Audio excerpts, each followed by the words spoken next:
Ms. Nadia Samdin.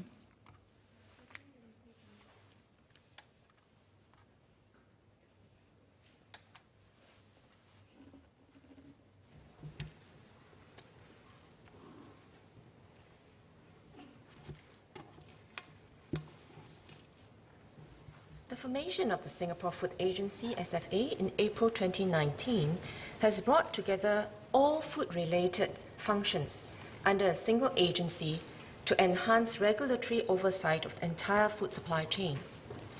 All food establishments, including food stalls and caterers, are licensed by SFA and required to comply with SFA's licensing conditions and regulatory requirements. These include maintaining and cleaning their stores regularly, ensuring that workers who handle food have attended and passed the requisite food safety courses, and having proper infrastructure in place to safely prepare, handle, and sell food. SFA conducts routine inspections to ensure that the food safety regulations are adhered to. The inspection frequency is guided by the risk profile of the food establishments, which is based on the premises type, nature of food sold, food handling process, and compliance track record. SFA also conducts ad hoc inspections in response to feedback received from the public. From April 2019 to March 2020, SFA conducted more than 47,000 inspections on food stalls and caterers, which was on average about twice per food stall or caterer over this period. During the circuit breaker period, the total number of inspections conducted temporarily decreased as some food establishments had ceased their operations. SFA resumed its usual frequency of inspections after the circuit breaker period.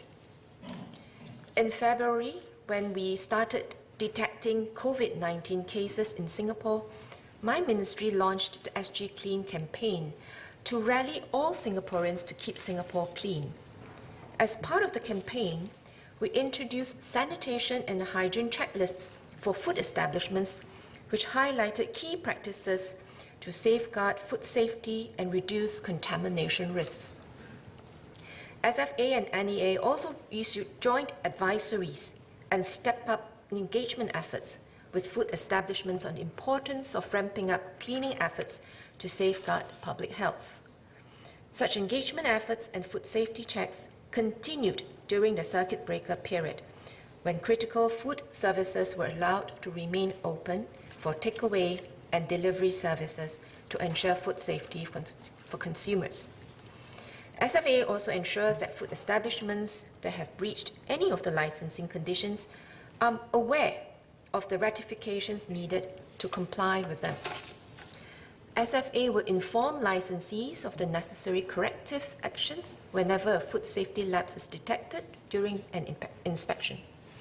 In the case of a suspension, all food handlers must also re-attend and pass the Basic Food Hygiene course, BFHC, before they are able to resume work at their premises.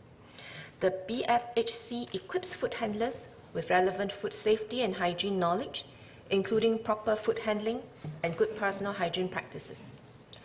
All appointed food hygiene officers working in suspended premises will also be required to re-attend and pass the Singapore Workforce Skills Qualifications, conduct food and beverage hygiene audit course to ensure that they remain properly trained to be able to continue to oversee and enhance the food safety standards of the premises. SFA will also carry out a re-inspection after the suspension and has been lifted to ensure the food establishments has rectified the lapses. Ms. Nadia Samdin.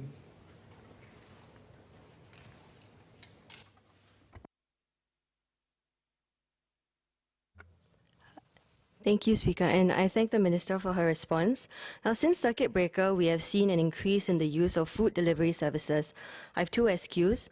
Will the Ministry consider looking into guidelines to mandate F&B merchants on food delivery platforms to display the relevant grades or awards obtained under the Food Hygiene Recognition Scheme, so that customers are aware and have access to this information?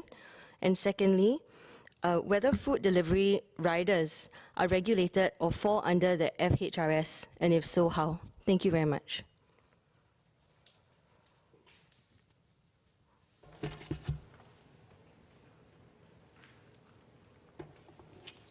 Mr. Speaker, I thank Ms. Nadia for the supplementary questions. She has given us some food for thought. At the moment, the grade of the food establishments are not listed on the delivery platform. We will consider her suggestion when we next review our food safety framework. At the same time, the delivery personnel are not licensed under our food safety framework as well. Similarly, we will consider her suggestions when we next review our framework.